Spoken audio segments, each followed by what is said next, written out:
But it's so great to be here to laugh, to celebrate, to think of how wonderful it is that we get to be here on Christmas to celebrate these things.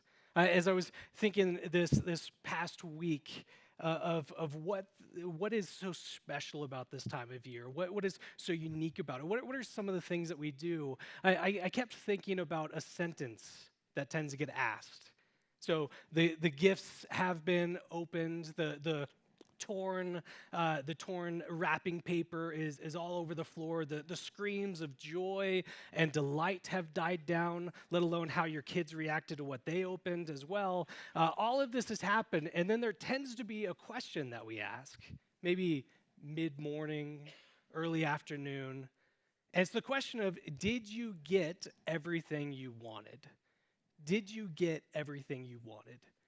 When I was asked that as a kid, it was a really hard question for me to answer. On the one hand, I didn't want to look ungrateful. And so, oh, of course I got every single thing. This is the best Christmas ever.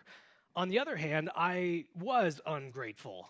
Each year, I would circle just about every single item in the Lego catalog, and for some reason, my parents did not feel the need to spend $50,000 on me. Did you get what you wanted? And that question also reminded me of one of the traditions that we had as a family. We would turn on the movie A Christmas Story, and it would be the soundtrack of our entire Christmas morning. There's these 24-hour marathons where you could watch the movie one time all the way through, but through like 4 or 5 different showings of the movie. And if you're unfamiliar with it, the main character, Ralphie, desperately wants one gift in particular, a Red Ryder BB gun with a compass in the stock and this thing which tells time. He's so desperate to receive this gift. He's trying every avenue that he can to receive this gift. And Christmas Day comes, and no BB gun. I thought about warning you about spoilers, but the movie's older than I am, and so if you haven't seen it, it's on you at this point. But he doesn't receive this gift he so wanted. The warfare that was opening presents has come and gone, and Ralphie's sitting there with his parents, and his dad asked him this question, did you get everything you wanted? And then being a little bit despondent, he says, yeah, pretty much.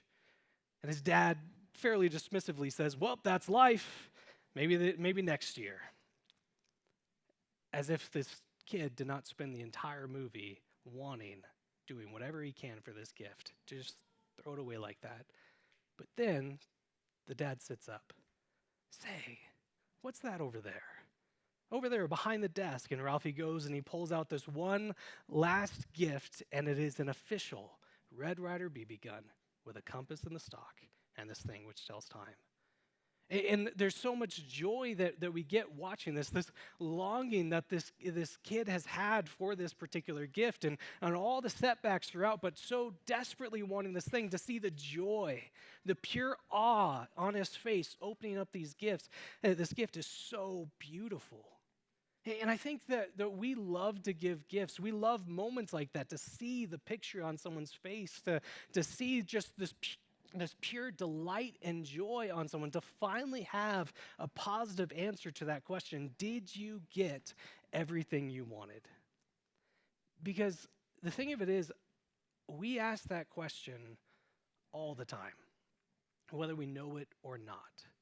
When we look back on our day, on our year, on our life, asking that question, did we get everything we wanted?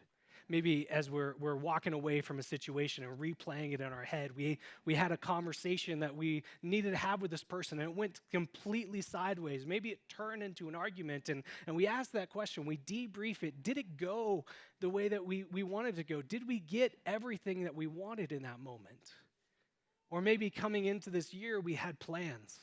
We made plans back in January, and now here we are, just a few days away from the end of the year, and it's this time of reflection, of looking back at the year that was 2022, asking the question, did we get everything we wanted? Or maybe it's longer than a year. Seasons of our life that just bring about this time of reflection. How did we get to where we're at? What are the things that have brought us here? Looking back on all of this, did we get everything we wanted? This is bigger than Lego sets that could have been. This is more important than BB guns. The desperate cry of everyone's heart is asking this question, is looking for fulfillment, of seeking to be satisfied. And we come here on this day, and I am so grateful for that. I do want to keep it celebratory. We want to watch silly videos. We want to sing upbeat songs. We want to do the things that we do at this time of year with family, friends around us. Maybe we go and we take a picture in front of the tree in the lobby, because that's the type of thing that we do this type of year. We're singing the songs that we sing at this time of year. We're gathering together to talk about the birth of God, the birth of Jesus, because that's the type of thing that we do at this time of year. But I hope that this isn't too familiar for us.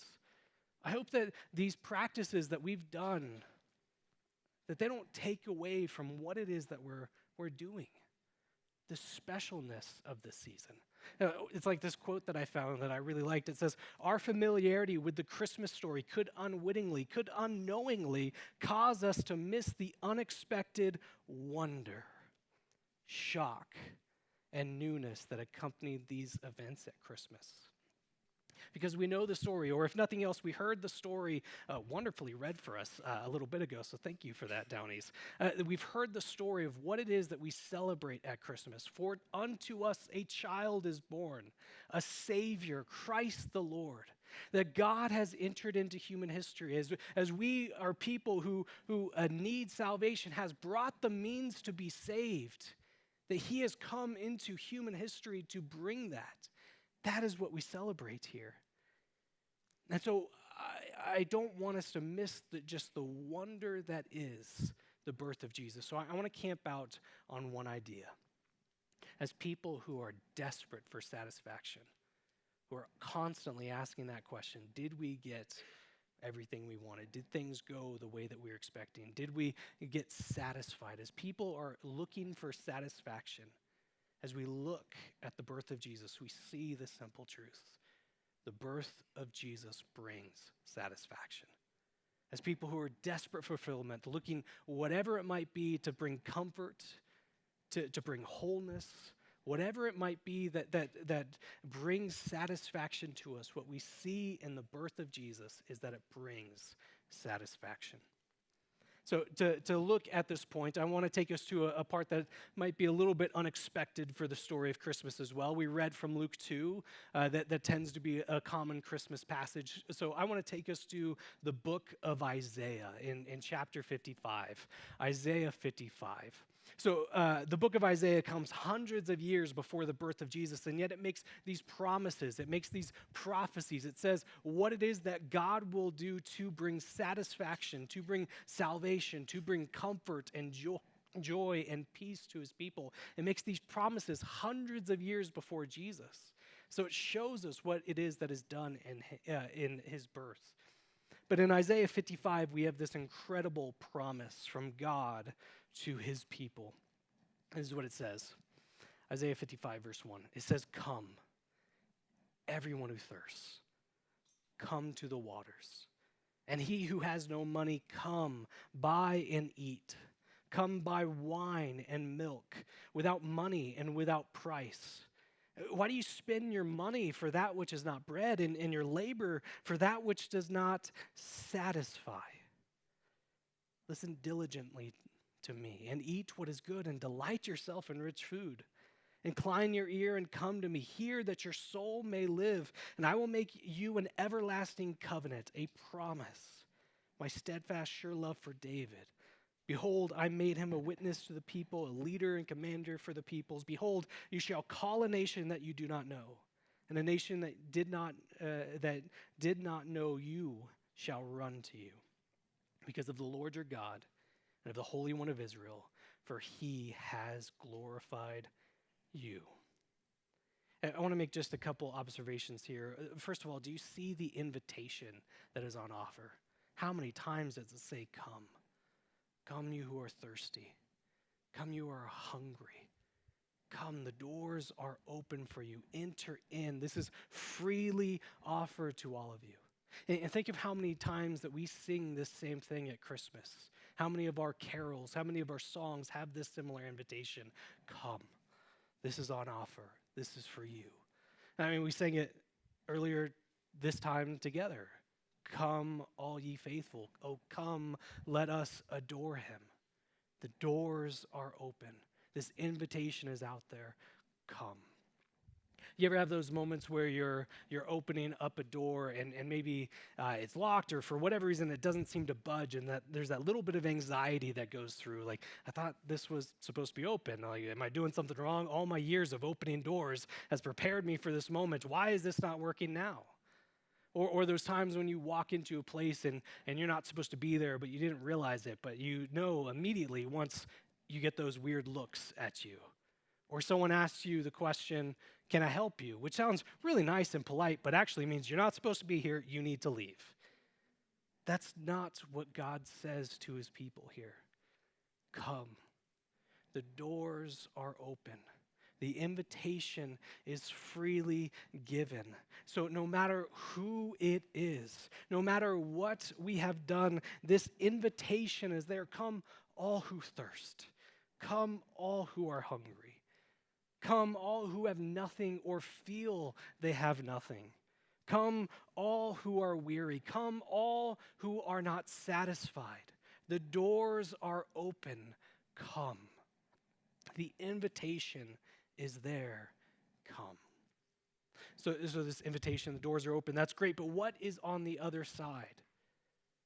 Well, it's food and water without cost. That's what is needed to satisfy. You ever have a time in your life where you were so hungry, so desperate for food, that when you finally got to eat, it tasted like the most delicious thing you've ever had in your life? One time I took a red-eye out to Boston, and when we landed, I immediately jumped into a rental car and started driving. And not very long into the drive, visibility went completely on us. It started to snow, and cars were skidding off the road. And it dawned on me in that moment that at this time that I was driving, I had never driven in the snow before. And if these people who are from this area can't seem to handle it, what hope is there for me? So I'm white-knuckling it. I'm so stressed because of this situation that's new to me. And then I look at the clock after a little bit, and I see it's 10 a.m., and it dawns on me, I haven't eaten anything since lunch yesterday. But then the worst realization comes to mind, just the most awful thing imaginable. I realized I hadn't had any coffee yet either. So we're driving, and I'm freaking out. My heart is racing from just sitting down. And finally, the weather clears up a little bit. We're in middle of nowhere, Massachusetts, and we pull off on the road just to find something, anything to eat. And because it's middle of nowhere, Massachusetts, our options were Dunkin' Donuts, and that was it. And now, Dunkin' Donuts makes horrendous coffee, and their food is even worse than that. But we were desperate for food, and so what other options did we have? We went in, and let me tell you, it was the best meal I've ever had in my life. And it has nothing to do with the food itself.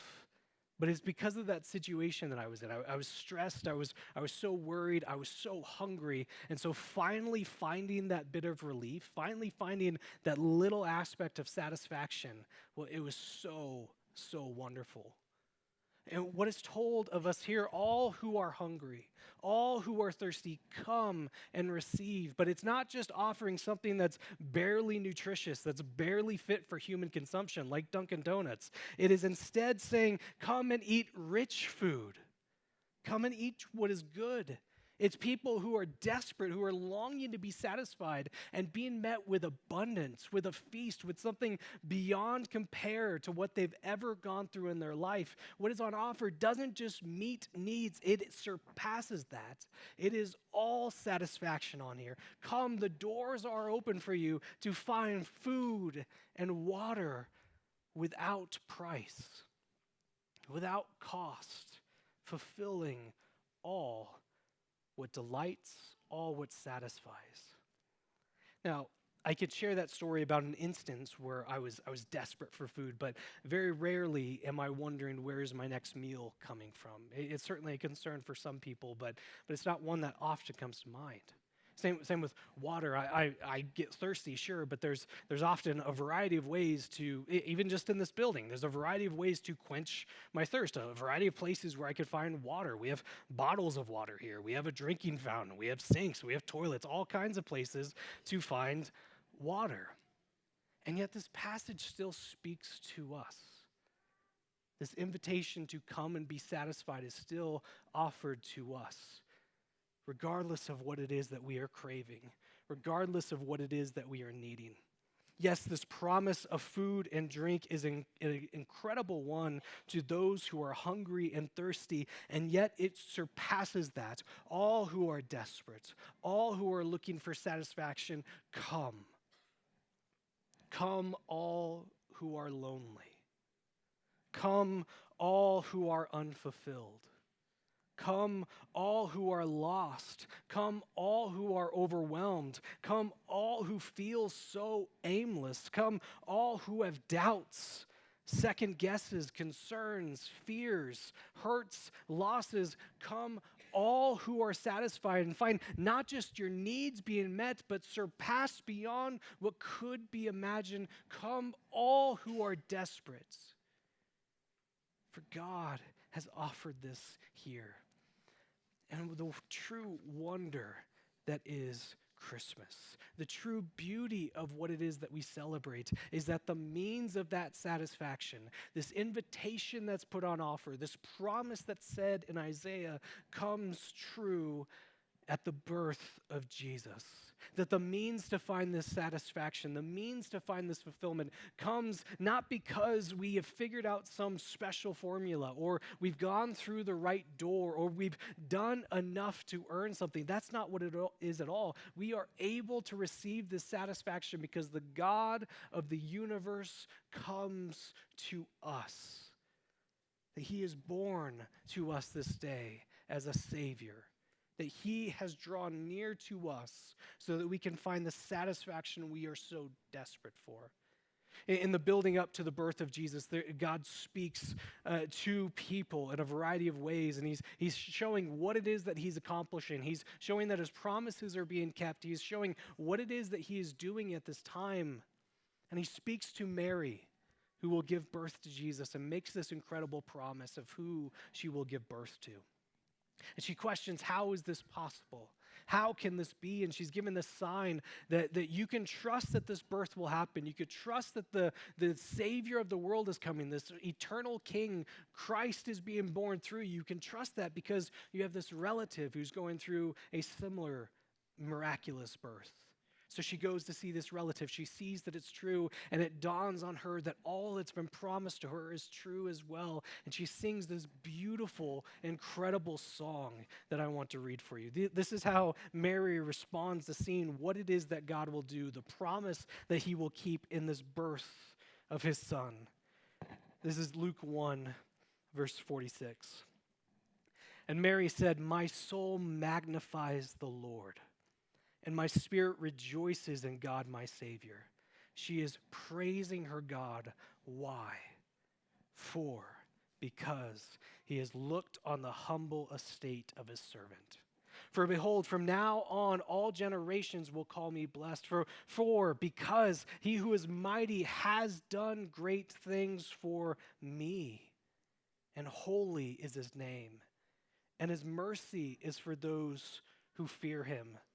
From generation to generation, he has shown strength with his arm. He has scattered the proud in the thoughts of their hearts. He has brought down the mighty from their thrones. He has exalted those of humble estate. He has filled the hungry with good things. Come, all who are hungry. The birth of Jesus, he has filled the hungry with good things, and the rich he has sent away empty. He has helped his servant Israel in remembrance of his mercy, as he spoke to our fathers, to Abraham and his offspring forever. We see this incredible praise of her God when she realizes what is being accomplished in the birth of this son, this birth of Jesus, she sings this incredible song. Yes, there's two sides to this. There's a warning for those who are proud, who think that they can be their own source of satisfying themselves. There's this warning for those who are mighty, who think that they can accomplish whatever it is that they need. There's this warning for those who are rich, who seek to just accumulate more and more, no matter the cost or no matter who is the cost. And there's this warning in there that those who seek to fill their satisfactions, it will fall short. This is what we saw in Isaiah. Why do you work for that which is not food? Why do you toil for that which does not satisfy? And all of our efforts to answer that question, did we get everything that we wanted? Well, it falls apart. We're so insatiable. We need more and more and more. Those who seek to do that will not find the satisfaction. But on the other hand, look at who God is and what he does just in this passage. Look at who God is. In verse 47, he is called a Savior. He alone can do for us what we cannot. In verse 49, it says that he is mighty. He alone is powerful. Still in verse 49, it says that he is holy. We try to satisfy ourselves with things that fail, but God alone is pure and perfectly good. Verse 51, he is strong. Nothing can prevent him from seeking what he seeks to do, from doing what he seeks to do. Well, what is it that he seeks to do? Verse 48, he looks upon those in a humble estate. He knows what is happening. This isn't, he happens to casually glance at those who are in a humble estate. No, his focus is on them. He knows. He's aware. He is in that position. Those who are desperate, those who long to be satisfied. Verse 49, I love this phrase that Mary says, that he has done great things for me. This is a promise that Mary says about herself, but it's true for all of us. He has done great things for you. God has done great things for you. Like in verse 50, he is merciful towards us. 52, he exalts us. 53, he fills us. 54, he helps us. So because of who God is, that the humble have been blessed and exalted. Because of who God is, the lowly have received mercy. The needy have been helped. The hungry have been fed. Or you could put it this way, all have been satisfied. This is what we celebrate at Christmas. That the longing of all of our hearts is to find some sort of satisfaction, to have some sort of answer to that question, did we get everything that we wanted?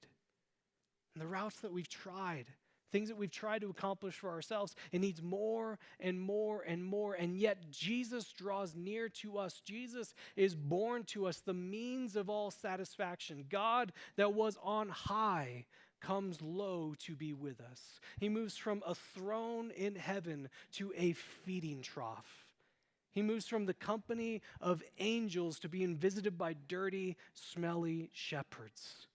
So what we see him doing in his birth is that he became lowly so that we can be glorified. He became humiliated so that we might be exalted. He empties himself. He becomes hungry so that we no longer need to know what hunger is again. Come, all who want to be satisfied. This is what we celebrate at Christmas. Did you get everything that you wanted? Are we satisfied? The resounding truth of Christmas is yes. That is what we have received in Jesus. For unto us a child is born, a Savior, Christ the Lord. What was promised back in Isaiah in chapter 55, verse 2, after it says, come to this God. For why do we spend our money on that which is not bread? Why do we labor for that which does not satisfy? These other routes that we might go down, they all fall short.